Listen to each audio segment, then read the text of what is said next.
because I've learned to value my own opinion of myself and not what others think of me. You know, my mother will tell you, like, my favorite line to say to her is, "I don't care."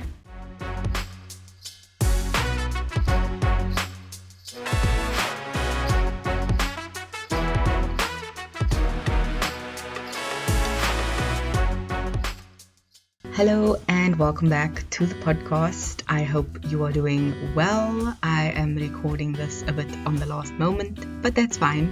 Today's topic is that sometimes people can surprise you with their opinions, their ideas, their growth, and even in how they've learned new things or have learned how to communicate those new thoughts and ideas and things. And I've been finding myself in a weird space where I've been needing to deliberate on quite a few things over the past month, especially since I've been unemployed and my contract ended. Having to go through that entire process and then also having to figure out what I'm doing has really made me grow. So, having to do all these things has really made me contemplate everything from my job and not having one anymore to what I'm doing with my time off. And most difficult, I would say, is what I want to do going forward, because that is something that has really been plaguing me, and it's been a thing that really made me think. And I'm very open to other people's ideas and what they have to say. So aside from just having to make a decision for myself, bouncing ideas of other people can be nice, but there is a double-edged sword perspective to it, because if you know the person you're speaking to and they tend to have a wise nugget of wisdom, sometimes having to sift through everything else they say is a bit difficult. So that sometimes can be a bit challenging, but it does have a bit of a payoff. And recently, people in my life have been able to give me really good advice that I didn't even expect. And that's been enlightening, because I've been learning things about myself and how to be more open-minded and to do exactly that. Take everything they say, but then sift through it on my own and really process it for myself and dig out those nuggets of wisdom amongst everything else. Because for me, that is a really impressive thing that other people do. Their life experiences teach them things that they can teach you without having to go through it. And them experiencing these things and expanding their mindsets allows me to do the same thing. And ever since being home, I have noticed I've been getting mentally stronger. I've been able to put up firmer boundaries with others, and I definitely attribute this to a few things, definitely, but most top tier of the list is believing that I need better from myself and from others.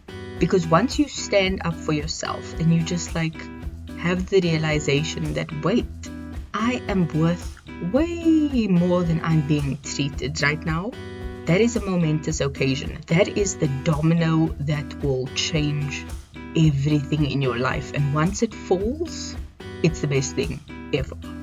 So that was great. And you could be listening and being like, okay, great, dominoes falling, good analogy, but how does this all start and what can I do? So it's a change. It is both easier than it sounds, but longer than you think it will be. There's no time limit on it. There's going to be setbacks, there's going to be slip-ups, there's going to be progress, but not in that order. And the biggest thing you can do is introspection. I had to find the core of who I am and what I hold valuable in my hands. And one of the best ways to do this is to ask yourself, if you were put in X situation, how would this change your life? And I love cliches because they do teach you a lot about yourself. And there's a reason it's a cliche. It's used in movies, it's used in music, it's used in poetry, it's used in books, like anything and everything.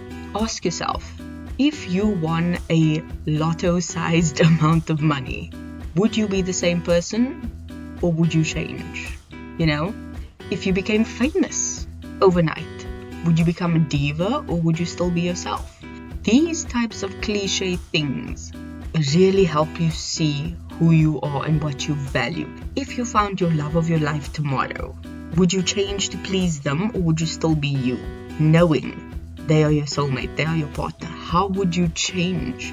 Would you change? Because I asked these questions to myself and I was fascinated a little bit because I asked a lot of them and various scenarios and situations, and the one I found most fascinating right now was, if I won the lotto, what would I do and how would I behave? Because I'm unemployed, I have no money coming in, a little bit here and there from investments. I got 28 cents the other day, yay. But I asked, if I won the lotto, would I change? And I honestly think I would not, because I would still want to find a different job. I would still want to do my podcast. I still want to upload to the YouTube. I'm recording a bit of background for myself right now for the YouTube, for when I get to this particular week in my vlogs. I'd obviously buy some dream items with the money, like a house, which I have been saving for, so it's not like it's out the norm. I do aspire to own the new Nespresso machine. It's the Virtuo machine, if I'm pronouncing that correctly. But that's it. I might buy a car secondhand. I might get a demo model of a car. And it's not the latest and greatest. I like Suzuki. I've been eyeing one of their cars.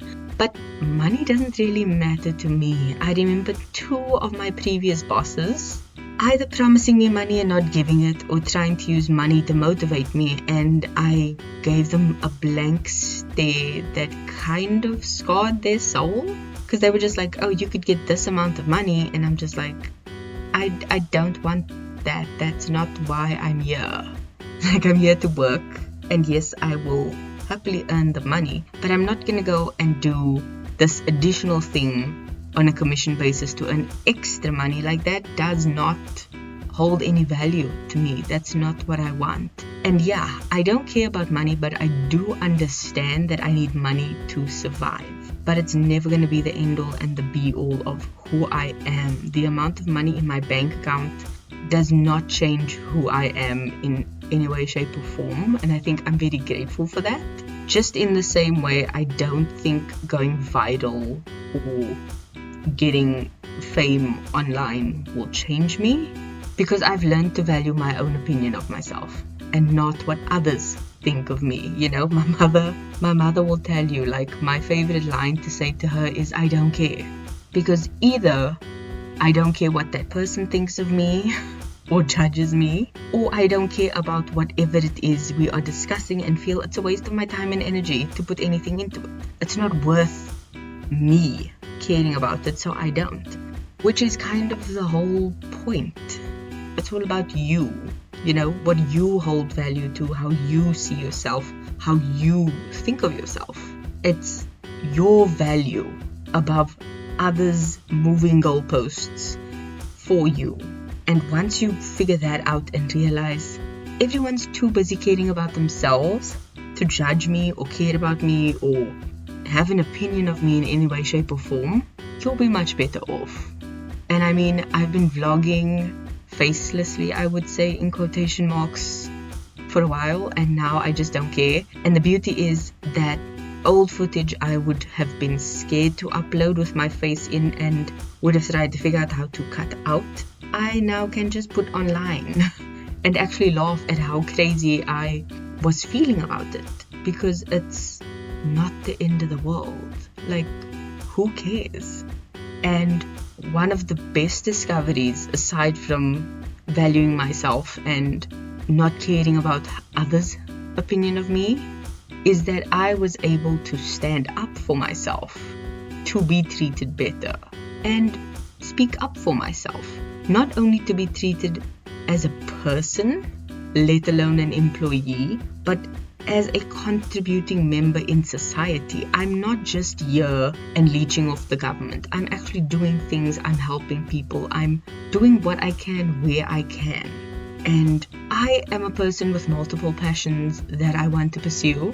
And the key word being multiple, because I don't just want to do one thing, like get a job, do it till I die, and then, end of story. I don't know what the future is going to hold for me, but I do know I want to enjoy every single part of it. Doing a job, doing my YouTube, doing my podcast, all of those things.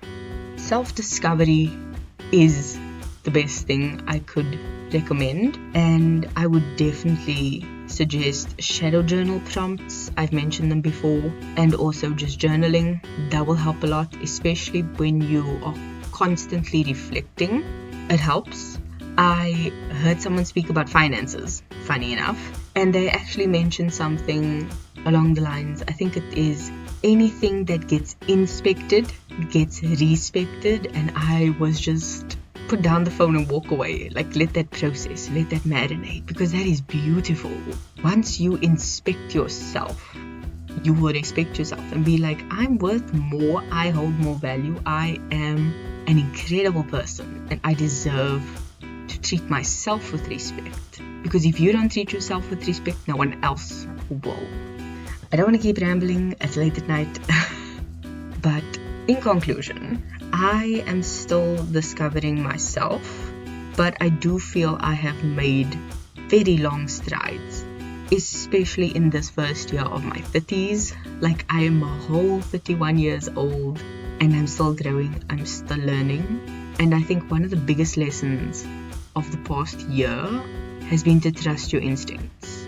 Stop, reflect, and analyze that feeling in your gut that's like something is off. Because sometimes what is right in front of us is something we kind of just choose to ignore, or we listen to what other people say. And there's nothing worse than getting bamboozled because someone else told you to trust it, and then you end up wasting years of your life on that thing because you listen to other people instead of listening to your own gut, instead of listening to your instincts, instead of listening to your intuition. Insert whatever year, like, listen to it. Okay? Do that.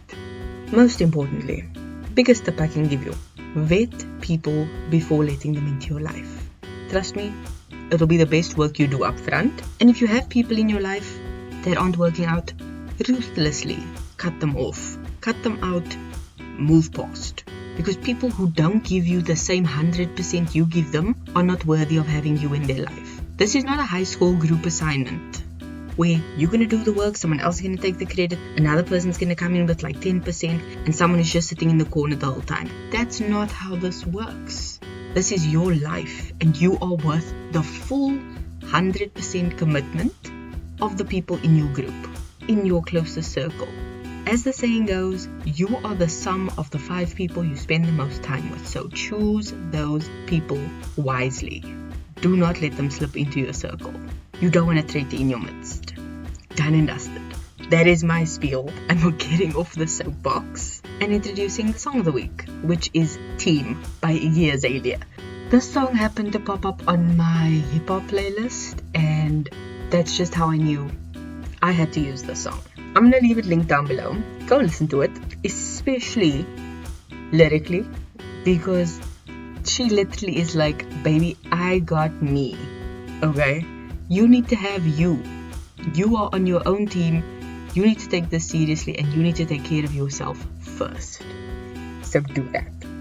I will leave all my socials and stuff down below in the link tree. I'm on this vibe where I'm just trying to have everything as corralled as possible. So definitely respond on Spotify if you are listening there, and just comment on this episode. Check it out on my Instagram, or leave a comment on the YouTube if you are listening to it there. And I would like to encourage you to try and discover yourself, try and meet your inner self that has been covered up by all the layers of growing up and putting on masks to people please. Because if you're listening, you probably have done that. So shed those layers, uncover that nugget of wisdom that is inside of you, and keep trying to be a better being. And I'll see you in the next one. Love you. Bye.